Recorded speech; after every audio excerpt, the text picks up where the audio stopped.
Alors, on va faire un point sur les questions techniques. Qu'est-ce que c'est les questions techniques? Finalement, c'est ce que le jury va pouvoir vous poser lors de votre oral. Et ça va être souvent sur, comme le nom l'indique, hein, sur la compréhension du métier. Donc, on va en regarder quelques-unes ensemble.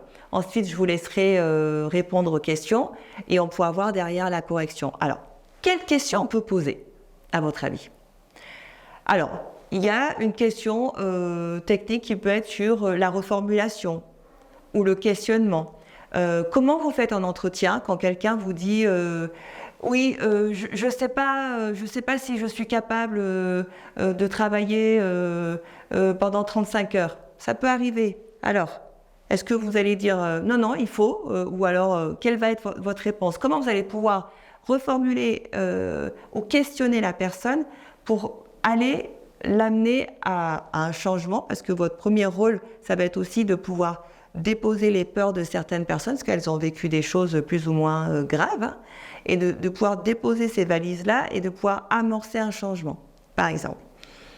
On va avoir une question aussi, je vous en lis une. Comment vous assurez-vous que votre présentation des missions et de l'offre de service de votre structure est adaptée à différents publics? Bon, là c'est technique. Ça veut dire comment vous allez appréhender la structure dans laquelle vous travaillez, comment vous allez pouvoir la présenter et comment vous allez pouvoir en fait rassurer l'employeur. Je vous donne un exemple.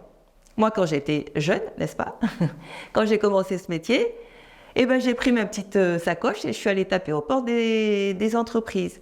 Et au début, je parlais du mot insertion. Et je voyais les gens reculer dans leur siège comme ça, en disant « Oh, moi, les repris de justice, c'est pas pour moi ».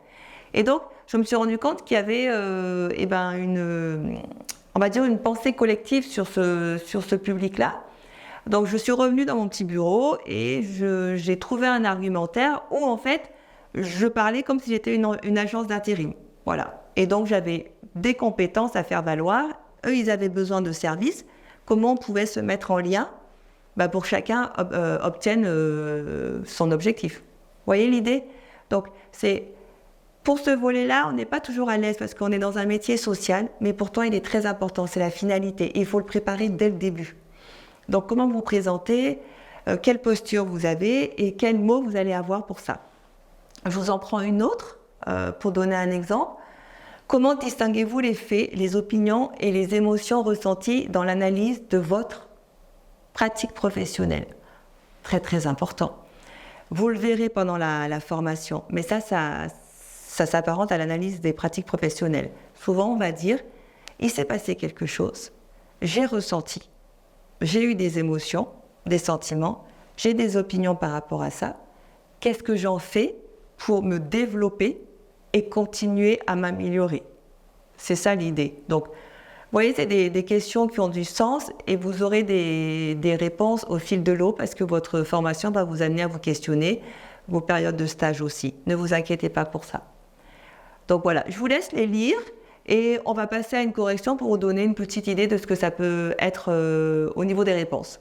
À tout de suite.